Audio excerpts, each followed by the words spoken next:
Hello students, कैसे हैं आप लोग। I hope you all are doing well in this corona pandemic time. सबसे पहले तो आप सभी का स्वागत है मेरे इस यूट्यूब चैनल पर जिसका नाम है रविशंकर ऑनलाइन क्लासेस। मैं अलग अलग सब्जेक्ट से रिलेटेड बहुत सारे कंटेंट आप लोगों के साथ शेयर करने वाला हूं, जिसमें सबसे पहले मैं आप लोगों के साथ जो शेयर कर रहा हूं वो कंटेंट है आप लोगों को जो इंग्लिश का क्लास 12th का सीजी बोर्ड का असाइनमेंट मिला है अगस्त मंथ का 2021-22 सेशन का।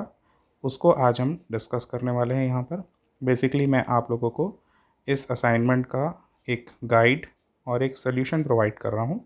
तो बिना टाइम वेस्ट किए हुए हम शुरू करते हैं अपना ये असाइनमेंट। तो सबसे पहले इंस्ट्रक्शंस को देख लेते हैं। इंस्ट्रक्शंस में आप लोगों को दिया हुआ है इस पूरे असाइनमेंट के मैक्सिमम मार्क्स हैं 30 और टाइम आप लोगों को मिला हुआ है 2 आवर्स का। सभी क्वेश्चंस आपके लिए कंपलसरी हैं। जनरल इंस्ट्रक्शन में नंबर 1 में आप पढ़ सकते हैं all the questions are compulsory. तो सबसे पहले आपकी रीडिंग स्किल्स के लिए क्वेश्चन दिया हुआ है। पहला इंस्ट्रक्शन दिया हुआ है read the passage given below. तो स्टार्ट करते हैं। ये कॉम्प्रिहेंशन का पार्ट है और सबसे पहले इसी को हम कर रहे हैं। जो कुछ वर्ड्स मैंने हाईलाइट किए हुए हैं येलो कलर से वो कुछ डिफ़िकल्ट वर्ड्स हैं। उन वर्ड्स की मीनिंग मैं साथ में बताते चलूँगा और सबसे पहले हम पूरे इस पैसेज को क्लियर कर लेंगे, पैसेज की पूरी मीनिंग को समझ लेंगे। उसके बाद इसके जो क्वेश्चन आंसर्स हैं उसको हम 1 बाय 1 करते चलेंगे। तो स्टार्ट करते हैं, लेट्स स्टार्ट। पैसेज दिया गया है आपका, a fisherman enfeebled with age could not longer go out to sea, so he began fishing in the river. A fisherman हम बोलते हैं एक मछुआरे को। एनफीबल्ड मतलब बहुत ही वीक था वो, है ना, उसका शरीर बहुत ही वीक था। विथ एज, जैसे जैसे उसकी एज बढ़ती जा रही थी वैसे वैसे उसका शरीर बहुत ही वीक होता जा रहा था। Could not longer go out to sea, वो सी यानी कि समुद्र के किनारे तक के या समुद्र में मछलियाँ पकड़ने के लिए अब वो नहीं जा सकता था क्योंकि उसकी जो बॉडी थी बहुत ही वीक हो चुकी थी। So he began fishing in the river, उसने क्या स्टार्ट कर दिया, रिवर में फ़िशिंग करना स्टार्ट कर दिया। Every morning he would go down to the river and sit there fishing the whole day long. हर सुबह वो जाता था रिवर के किनारे पर बैठता था और पूरे दिन वहाँ पर क्या करता था, फिशिंग करता था। In the evening he would sell whatever he had caught, buy food for him and go home. और शाम को वो क्या करता था, जो भी उसे मिला होता था, जो भी उसने पकड़ा होता था या कैच किया होता था, मछलियाँ जो भी पकड़ी हुई होती थी उन सभी को वो बेचता था और उससे अपने लिए खाना खरीदता था और अपने घर चला जाता था। It was a hard life for an old man, किसी बूढ़े इंसान के लिए बहुत ही कठिन और दूभर जीवन था ये।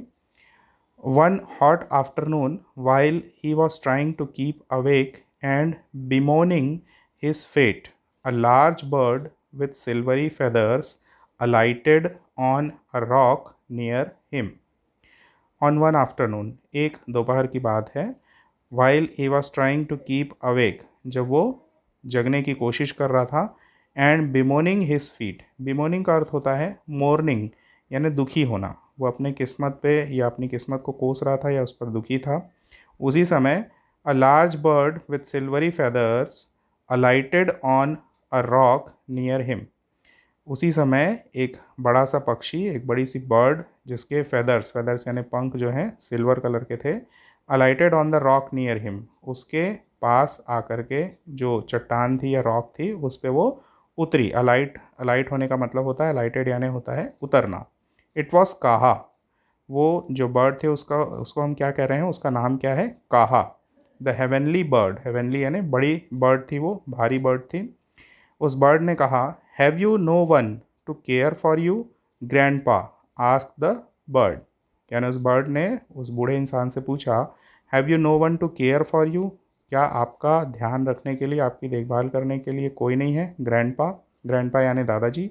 नॉट अ सोल यानी कोई एक अकेला इंसान भी नहीं, कोई जीवित आत्मा भी नहीं। You should not be doing such work at your age, said the bird, आपको इस एज में, इस उम्र में ऐसा काम नहीं करना चाहिए, ऐसा उस बर्ड ने कहा।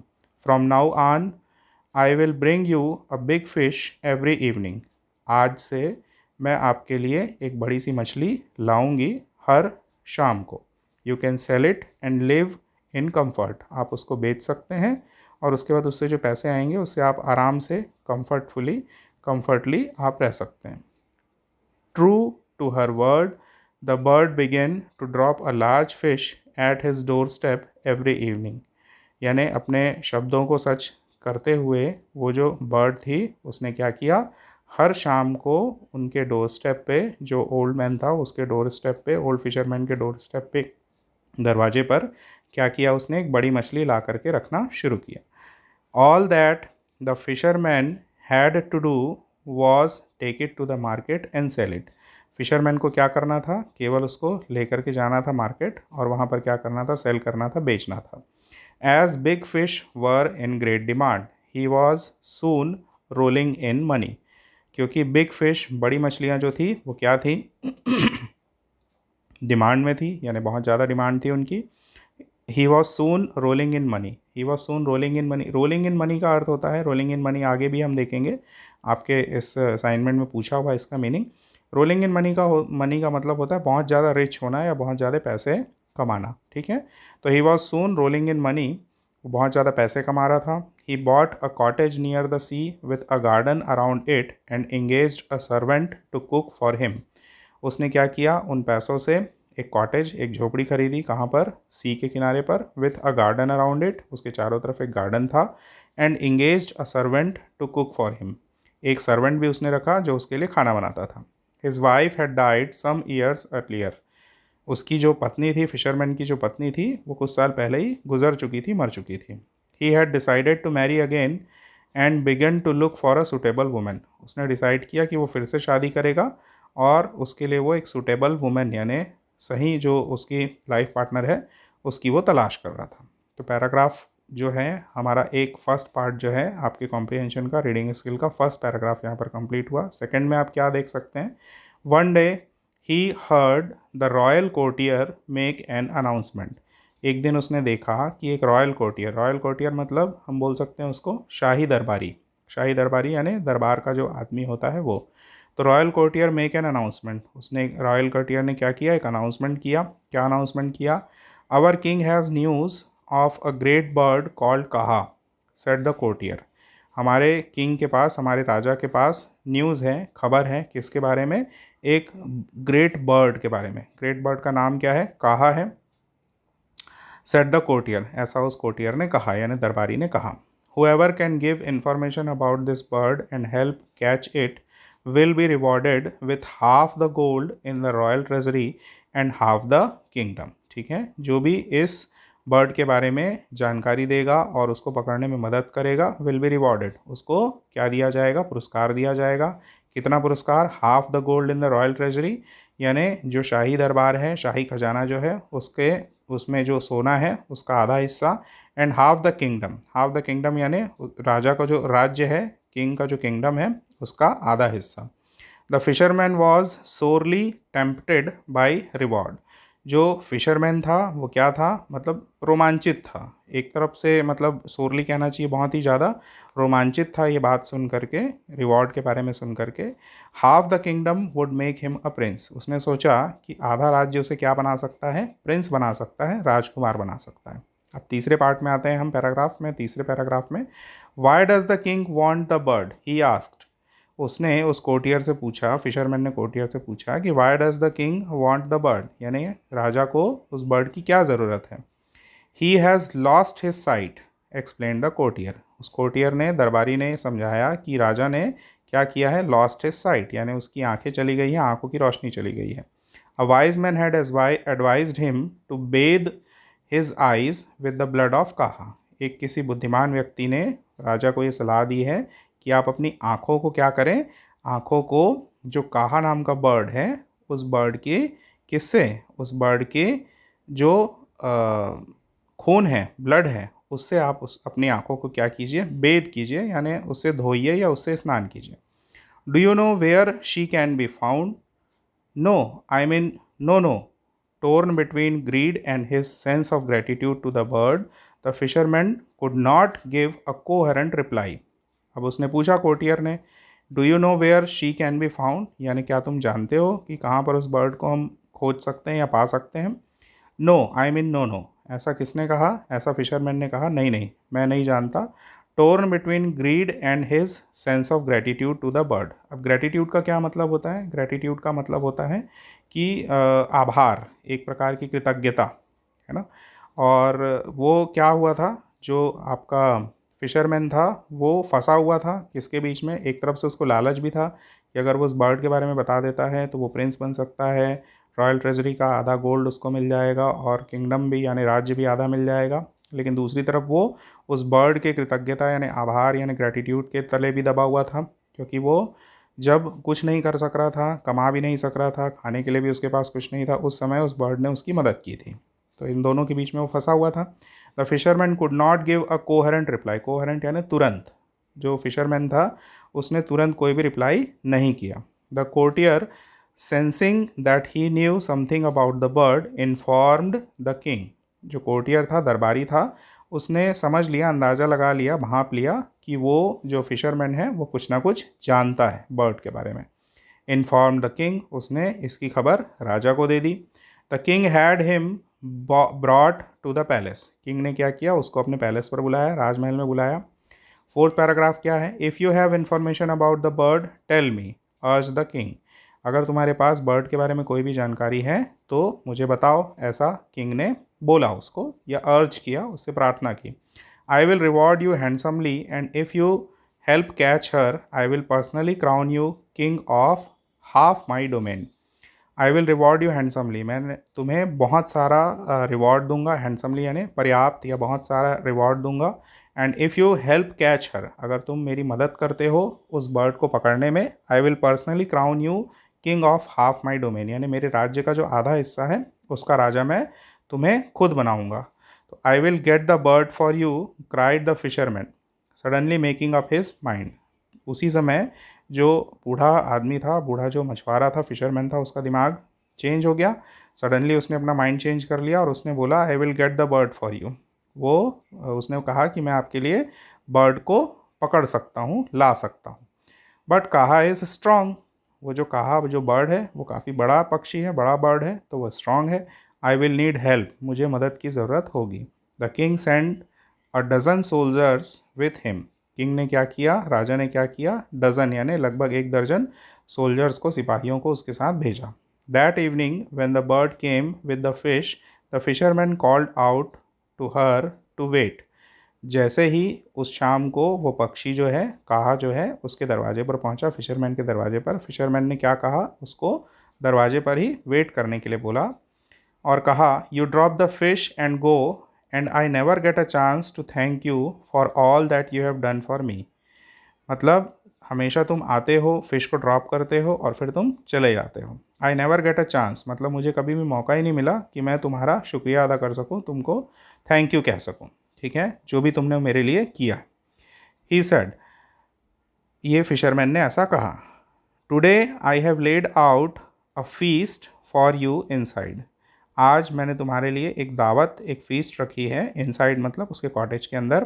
Please alight and come in, तुम नीचे उतर जाओ और अंदर आओ।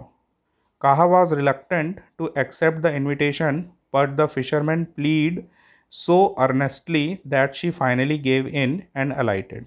काहा वॉज रिलक्टेंट, रिलक्टेंट का मतलब होता है इच्छा नहीं होना, यानी उसको इच्छा नहीं थी आने की, उसका इनविटेशन एक्सेप्ट करने की। But the fisherman pleaded, pleaded मतलब वो फिशरमैन ने काफ़ी प्रार्थना की उससे, है ना। और सो अर्नेस्टली, अर्नेस्टली मतलब होता है थोड़ा जोर देकर उससे प्रार्थना की।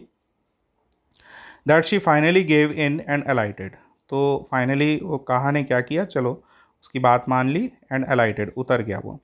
The moment she was on the ground the fisherman grabbed one of her legs and shouted to the soldiers, ठीक है। जैसे ही वो काहा पक्षी, जो काहा बर्ड है, वो नीचे उतरा, ग्राउंड पर आया, तो फिशरमैन ने क्या किया, grabbed one of her legs, यानी उसके एक पैर को पकड़ लिया, and shouted to the soldiers, यानी सोल्जर्स को आवाज़ दी उसने। Hiding in the house to come out, जो सोल्जर्स थे वो उसके घर में छिपे हुए थे और जैसे ही उन्होंने आवाज़ सुनी वो बाहर आ गए। They rushed to his aid but their combined effort could not keep Kaha down, वो तेज़ी से जो फिशरमैन था उसकी मदद करने के लिए पहुँचे, लेकिन जो उनका कंबाइंड एफर्ट था, यानी उनकी सबकी मिल करके जो उन्होंने ज़ोर लगाया उसको पकड़ने के लिए, उसके बावजूद भी जो काहा था वो नीचे नहीं आया। She rose in to the air with the fisherman still clinging on to her leg. वो she rose in to air, वो हवा में उड़ के चली गई, with the fisherman still clinging on to her leg. Clinging मतलब होता है पकड़ के रखना, क्लिंच करके रखना, ठीक है। तो फिशरमैन उसके पैरों में पकड़ा हुआ था, जकड़ा हुआ था। By the time he realised he was being carried away, the fisherman was too high in the air to let go. ठीक है, जब तक के फिशरमैन को ये एहसास हुआ तब तक कि वो हवा में काफ़ी ऊपर जा चुका था। He hung on grimly, he hung on grimly मतलब बहुत बुरे तरीके से वो जकड़ा हुआ था, पकड़ा हुआ था, ये लटका हुआ था। एंड नाइदर ही नॉर काहा वर एवर सीन अगेन। उसके बाद ना तो कभी काहा को ना ही उस फिशरमैन को कभी भी कहीं भी देखा गया। ठीक है, तो आगे जो आपके इंस्ट्रक्शन में लिखा हुआ है, on the basis of your understanding of the above passage answer each question given below by choosing the most appropriate option. यानी जो पैसेज है उसके बेसिस पर आपको नीचे जो क्वेश्चंस दिए हुए हैं उसमें से मल्टीपल चॉइस क्वेश्चन है, ये 4 ऑप्शंस दिए हुए हैं, उसमें से जो सबसे अप्रोप्रिएट ऑप्शन, सबसे सही जो ऑप्शन है उसको आपको चुनना है। 4 नंबर का ये क्वेश्चन है, हर एक क्वेश्चन 1 नंबर का। तो आइए पहला क्वेश्चन करते हैं। मैंने रेड कलर से इसके राइट आंसर को, सही आंसर को हाईलाइट कर दिया है, इसको आप देख सकते हैं। तो क्वेश्चन 1 क्या दिया हुआ है, why was the king desperately looking for काहा द बर्ड।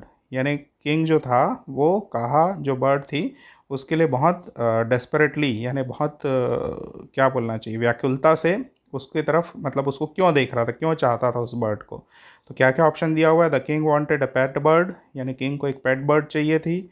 नंबर 2 है, a wise man advise the king to capture the bird for good luck, यानी किसी बुद्धिमान व्यक्ति ने कहा था कि उसको गुड लक के लिए बर्ड को कैप्चर कर लो।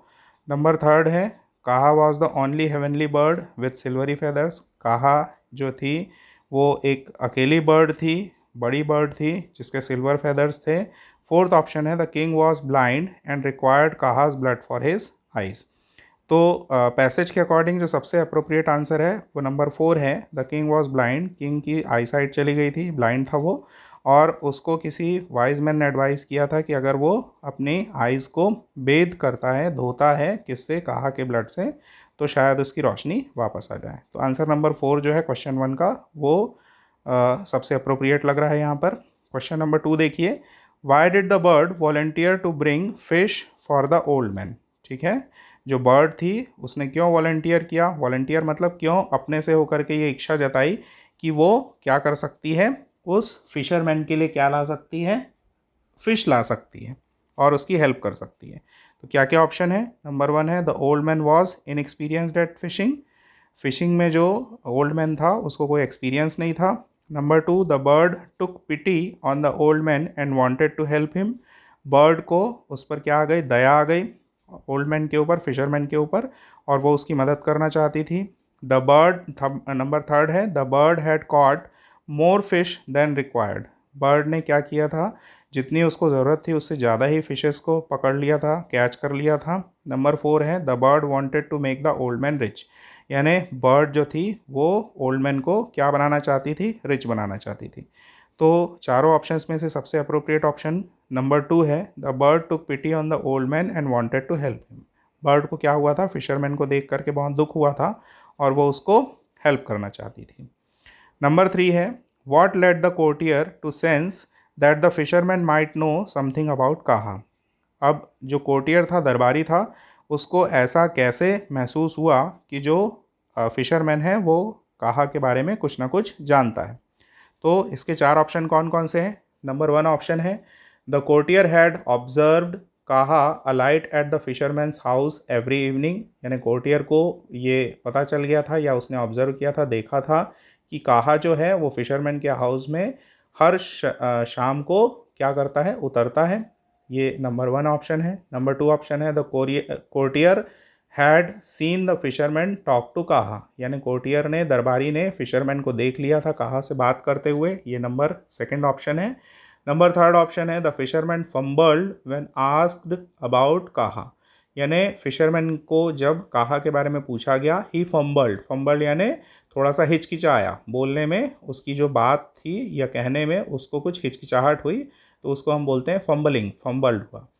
नंबर 4 है word went around that the fisherman was in contact with काहा, यानी ये खबर फैल चुकी थी पूरे स्टेट में या पूरे किंगडम में कि फिशरमैन जो है यानी जो बूढ़ा व्यक्ति है वो काहा के कांटेक्ट में है। तो इन चारों ऑप्शंस में से सबसे अप्रोप्रिएट आंसर है the fisherman fumbled when asked about काहा। जब कोर्टियर ने उससे पूछा था फिशरमैन से कि क्या तुम काहा के बारे में जानते हो, तो ही फंबल्ड, वो थोड़ा सा हिचकिचाया था बोलने में, no I don't know about Kaha, ऐसा उसने कहा था। तो ये सबसे अप्रोप्रिएट आंसर हो गया। नंबर 4 देखिए, which of the following is not true about काहा, काहा के बारे में क्या चीज़ें सत्य नहीं है, ट्रू नहीं है। नंबर 1, काहा वॉज वेरी कंसिडरेट बर्ड, काहा जो थी एक कंसिडरेट यानी कहना चाहिए बहुत सोचने समझने वाली, समझदार या विचारशील जिसको आप बोल सकते हैं, वैसी बर्ड थी। तो बिल्कुल ट्रू है, वैसी बर्ड थी, तभी तो उसने फिशरमैन को हेल्प करने की सोची। नंबर 2, द बर्ड ऑफ काहा वॉज प्रीशियस, काहा का जो बर्ड था काहा जो बर्ड थी उसका जो ब्लड था, सॉरी, द ब्लड ऑफ काहा वॉज प्रीशियस, जो ब्लड था काहा का वो प्रीशियस था, तो ऑब्वियस है कि वो कीमती था।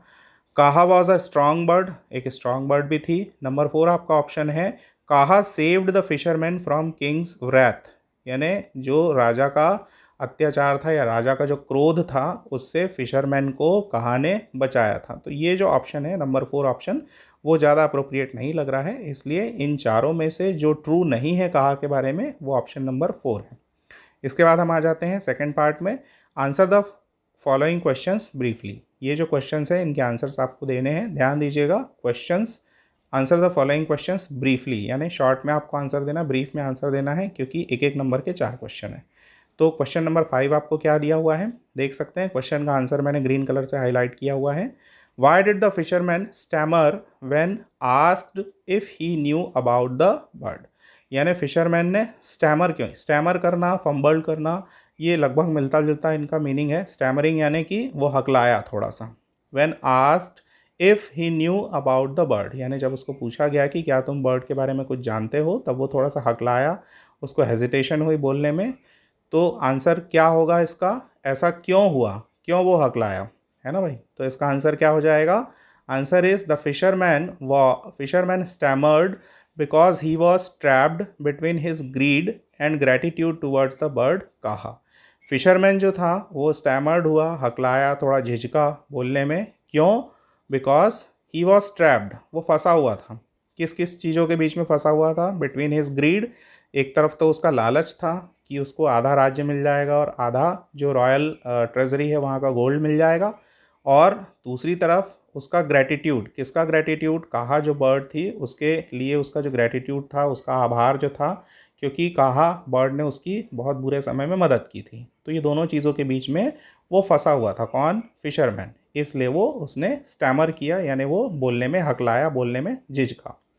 नेक्स्ट क्वेश्चन है question number 6, how did the fisherman get Kaha to come down, यानी फिशरमैन ने काहा को नीचे बुलाने के लिए क्या किया, कैसे लाया उसको नीचे। आंसर है the fisherman got Kaha to come down by saying that he has laid a feast for the bird to thank her, यानी कि फिशरमैन ने काहा को कैसे नीचे लाया, उसने कहा कि उसको थैंक करने के लिए, थैंकफुल होने के लिए बर्ड को, जो फिशरमैन ने क्या किया है, एक दावत रखी है, एक फीस्ट रखा हुआ है, ऐसा कह करके उसने, फिशरमैन ने क्या किया, उस बर्ड को नीचे बुलाया। नेक्स्ट क्वेश्चन है, what does the phrase rolling in money, ये शुरू में जब मैं पैसेज पढ़ा रहा था, पैसेज को हम डिस्कस कर रहे थे, तो उस टाइम पे भी रोलिंग इन मनी का जो वर्ड है उसको मैंने बोला था कि इसका मीनिंग हमको आगे क्वेश्चन में मिलेगा। तो what does the phrase rolling in money in the passage refer to, passage में इस रोलिंग इन मनी का क्या मतलब निकलता है। तो आंसर क्या हो सकता है इसका, the phrase rolling in money refers that fisherman had become rich, यानी रोलिंग इन मनी जो है, इस फ्रेज का मतलब क्या है कि फिशरमैन जो अब क्या हो गया था, बहुत ही रिच हो गया था, बहुत ही धनी हो गया था, बहुत पैसे उसके पास बहुत आ गए थे।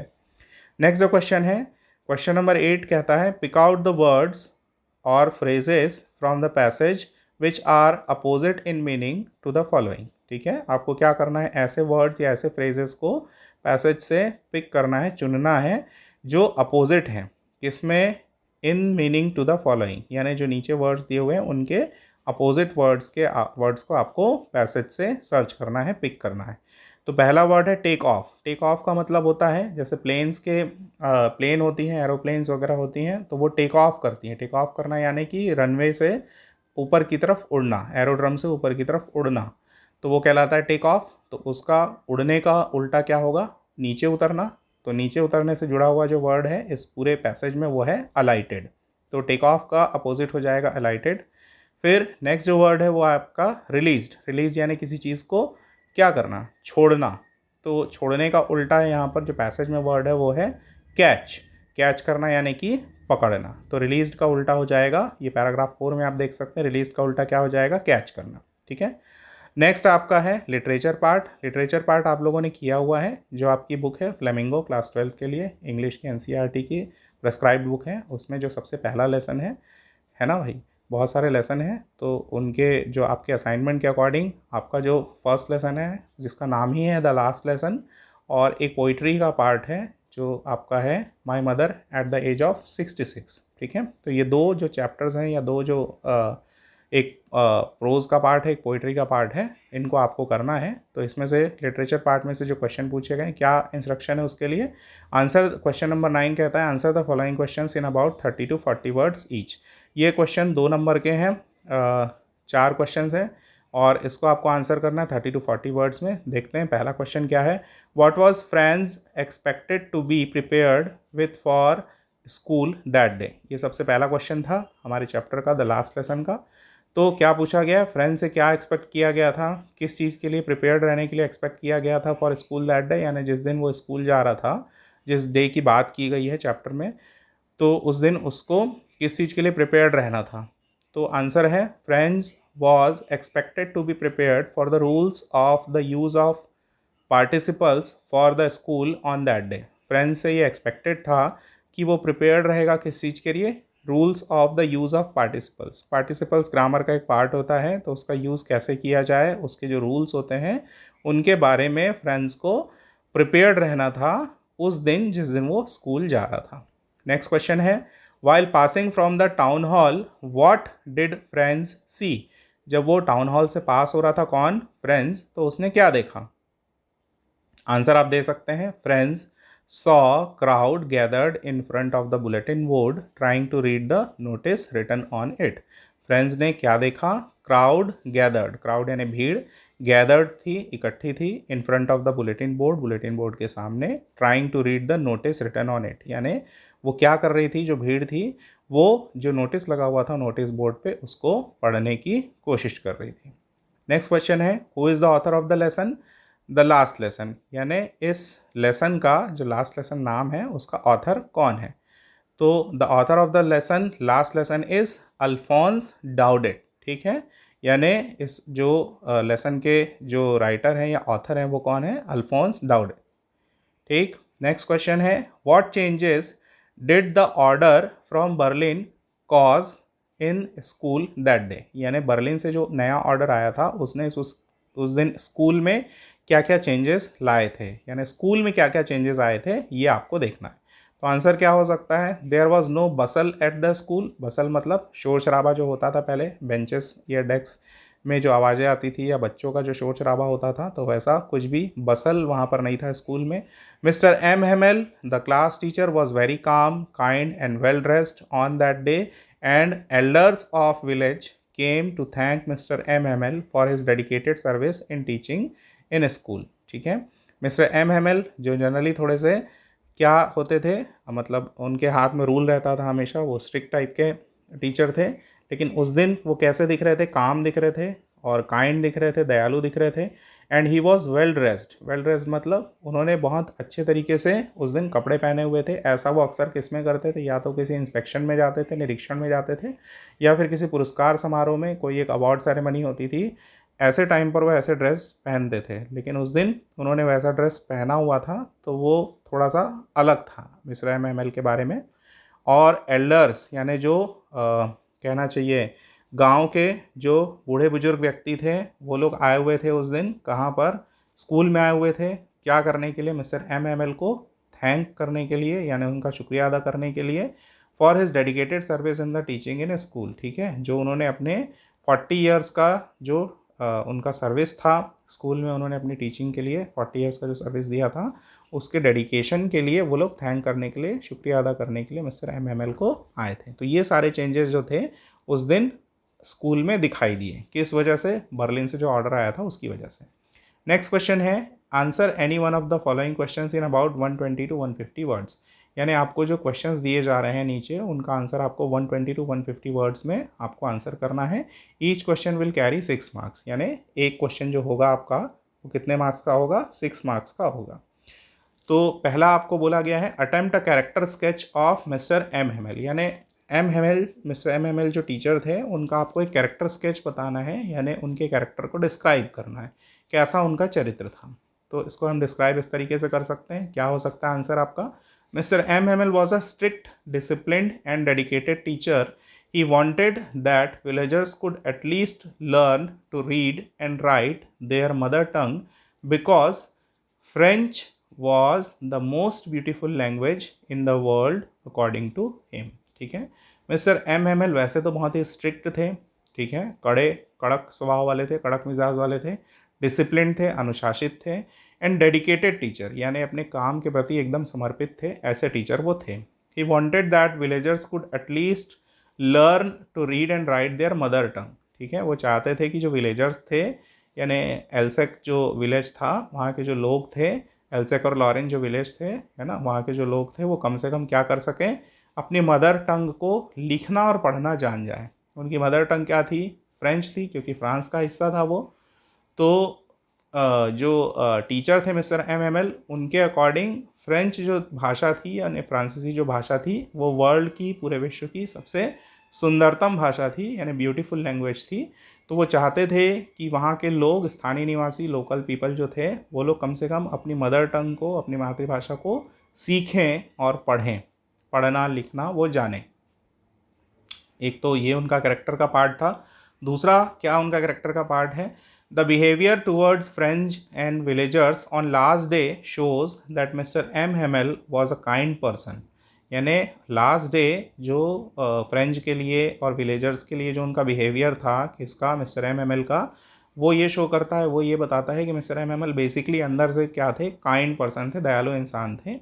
Getting sad after hearing about the new orders from German government and writing Vive la France, यानी गेटिंग सैड, यानी एक तो वो दुखी हो गए थे, कब? जब उन्होंने जो जर्मन गवर्नमेंट का जो नया ऑर्डर था उसको सुना, उसके बारे में। और राइटिंग वाइव ला फ्रांस, यानी ये जो फ्रेज़ उन्होंने लिखा था, कहाँ पर? बोर्ड पर लिखा हुआ था, ठीक है, मतलब क्लास को डिसमिस करने के लिए, जो डिसमिस करने के पहले जो उन्होंने ये फ्रेज़ लिखा हुआ था कि वीव ले फ्रांस, इसका मतलब होता है कि फ्रांस जिंदाबाद, जैसे हम हिंदुस्तान जिंदाबाद बोलते हैं अपने देश के लिए, वैसे ही उन्होंने लिखा था फ्रांस जिंदाबाद। तो ऐसा उन्होंने बोर्ड पर लिखा था, कब? क्लास को डिसमिस करने से पहले। तो ये दिखाता है कि वो अपने देश के प्रति बहुत ही समर्पित थे, और कह सकते हैं हम कि वो एक ग्रेट पैट्रियट भी थे, यानी एक बहुत ही बड़े महान देशभक्त भी थे। तो ये इस प्रकार से हम जो है मिस्टर एम एम एल का जो एक कैरेक्टर स्केच है वो डिस्क्राइब कर सकते हैं। ठीक, नेक्स्ट आपका राइटिंग स्किल से एक क्वेश्चन है। क्वेश्चन क्या दिया हुआ है? क्वेश्चन नंबर 11 पढ़ सकते हैं आप। यू आर अर्नित और Arnika, you want to sell your car as you are planning to buy a new one. यानी आप या तो अर्नित अज्यूम कर सकते हैं अपने आप को, या अर्निका अज्यूम कर सकते हैं। You want to sell your car as you are planning to buy a new one. आप अपनी कार को क्या करना चाहते हैं? बेचना चाहते हैं। क्यों? क्योंकि आप एक नई कार खरीदना चाहते हैं। So draft a suitable advertisement to be published in the vehicles column of a newspaper in about 50 words. यानी आपको क्या बोला जा रहा है? ड्राफ्टिंग करनी है किस चीज़ की? Suitable advertisement. एडवर्टीजमेंट यानी कि एक विज्ञापन जो है उसकी आपको ड्राफ्टिंग करनी है। To be published in the vehicle column of a newspaper in about 50 words, जिसको कि न्यूज़पेपर के व्हीकल कॉलम में क्या किया जा सके? पब्लिश किया जा सके। और ये जो आपका एडवर्टीजमेंट होना चाहिए वो अराउंड अबाउट 50 वर्ड्स में होना चाहिए। द क्वेश्चन कैरीज 4 मार्क्स, यानी आपका ये जो क्वेश्चन है ये 4 मार्क्स का क्वेश्चन है। तो देख लीजिए, एक जनरल जो एडवर्टीजमेंट है वो मैंने यहाँ पर फ्रेम कर दिया है। आप इसमें और भी चेंजेस अच्छे तरीके से ला सकते हैं, इसमें और सुधार भी कर सकते हैं और इसको अट्रैक्टिव भी बना सकते हैं। तो क्या हो सकता है, Maruti Suzuki Swift car 2010 model grey colour, देखते जाइए, ये उसकी स्पेसिफिकेशंस हैं जो भी कार आपको सेल करनी है, जो बोला गया आपको क्वेश्चन में करने के लिए। तो मारुति सुजुकी स्विफ्ट कार है, 2010 का मॉडल है, कलर कैसा है, ग्रे कलर, एक्सीलेंट इंटीरियर्स, यानी उसका जो अंदरूनी हिस्सा है काफ़ी अच्छा है, पावर विंडो है उसमें, पावर स्टीयरिंग है, अलॉय व्हील है, रन अबाउट 25,000 किलोमीटर, यानी वो गाड़ी कितनी चली है, 25,000 किलोमीटर ही चली है। No damp, no scratches on the body, damp यानी कहीं पर भी गाड़ी में कोई ठोकर नहीं लगी है, कोई स्क्रैच नहीं है गाड़ी की बॉडी में। Insurance renewed till date, insurance जो है वो गाड़ी का लास्ट डेट तक के रिन्यू हुआ है। Neither any accidental nor any legal issues, यानी गाड़ी के साथ ना तो कोई एक्सीडेंटल केस है ना ही कोई लीगल इश्यूज़ यानी कानूनी प्रक्रिया बाधित है। अर्जेंट सेल, प्राइस नेगोशिएबल, यानी अर्जेंट इसको सेल करना है, बेचना है, प्राइस नेगोशिएबल, प्राइस नेगोशिएबल यानी कि उसका जो प्राइस है उस पर आप नेगोशिएट कर सकते हैं, यानी उसमें आप कम ज़्यादा कंडीशन के अकॉर्डिंग कर सकते हैं। Contact Arnika, house number 24/B, street number 19, sector 8 Bhilai. Contact number आप अपने हिसाब से इसमें डाल सकते हैं। तो ये सारी चीज़ें इसमें दी हुई हैं, ये ज़रूरी नहीं है कि आप ऐसा ही बिल्कुल इसको फ्रेम करें। ये एक कहना चाहिए एक बेसिक या एक आइडियल या एक मॉडल टाइप का आपको एक आंसर दिया हुआ है, इसमें आप अपने अकॉर्डिंग चेंजेस ला सकते हैं। नेक्स्ट क्वेश्चन है question number 12, write a notice for your school notice board inviting students to give names for quiz competitions on COVID-19 pandemic. You are Anmol, president of the Eco Club of our school.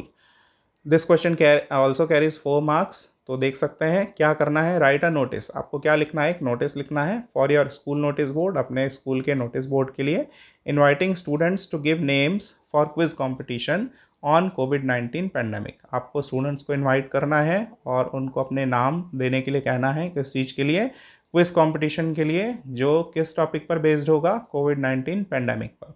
You are अनमोल, आप कौन है, आप अनमोल हैं, president of the eco club of our school, यानी आपके school के eco club के president हैं और आपको ये जिम्मेदारी मिली है किस चीज़ की, नोटिस बोर्ड पर ये नोटिस आपको लिख करके लगाना है। तो अगेन मैंने यहाँ पर जो आपको एक नोटिस लिख करके दिखाया है, ग्रीन कलर से हाईलाइटेड है, वो बेसिकली एक क्या है, स्टैंडर्ड नहीं कहना चाहिए, एक model kind of a notice है, इसमें आप अपने अकॉर्डिंग चेंजेस ला सकते हैं। ये एक बेसिक फ्रेमिंग है। तो सबसे पहले तो स्कूल का नाम आप लिखेंगे ऊपर में, government boys higher secondary school Kabirdham, फिर आप नीचे हेडिंग डालेंगे नोटिस, और नोटिस किस चीज़ के लिए है उसकी हेडिंग आप नीचे डालेंगे, उसके थर्ड लाइन में आप वो डालेंगे, quiz competition on COVID-19 pandemic, जैसा कि आपको क्वेश्चन में दिया हुआ है। अगर यहाँ पर इसकी जगह कुछ और दिया होगा तो आप उसके अकॉर्डिंग यहाँ पर जो हेडिंग है वो चेंज कर सकते हैं। किस प्रकार से आप नोटिस को लिखेंगे, entries are invited from students of high and higher secondary level for quiz competition on COVID-19 pandemic to be held on 16th August 2021 at Auditorium Hall from 2 PM onwards. Entries यानी नाम invited हैं from students, किन से, high and higher secondary level के जो students हैं उनसे, for quiz competition, quiz competition के लिए क्या टॉपिक है, COVID-19 pandemic which is going to be held, ये नया जो क्विज कॉम्पिटिशन होगा वो कब होगा, 16 अगस्त 2021 को होगा। कहाँ पर होगा, at auditorium hall, auditorium hall जो government boys higher secondary school Kabirdham है उसके ऑडिटोरियम में होगा। टाइम क्या है, फ्रॉम 2 PM ऑनवर्ड्स, उसकी टाइमिंग है 2 PM यानी दोपहर 2 बजे से। पार्टिसिपेंट्स में submit their entries latest by 31 July 2021 to the undersigned, जो पार्टिसिपेंट्स हैं जो भाग लेना चाहते हैं वो अपनी एंट्रीज़ को सबमिट कर सकते हैं लेटेस्ट बाय यानी कब तक के, 31 जुलाई 2021 तक के, टू द अंडरसाइंड, किसका साइन है यहाँ पर, अनमोल का साइन है, आप अनमोल हैं, आप क्या हैं, प्रेसिडेंट इको क्लब के, और आपने ये जो नोटिस जारी किया है उसकी डेट कब की है, 22 जुलाई 2020।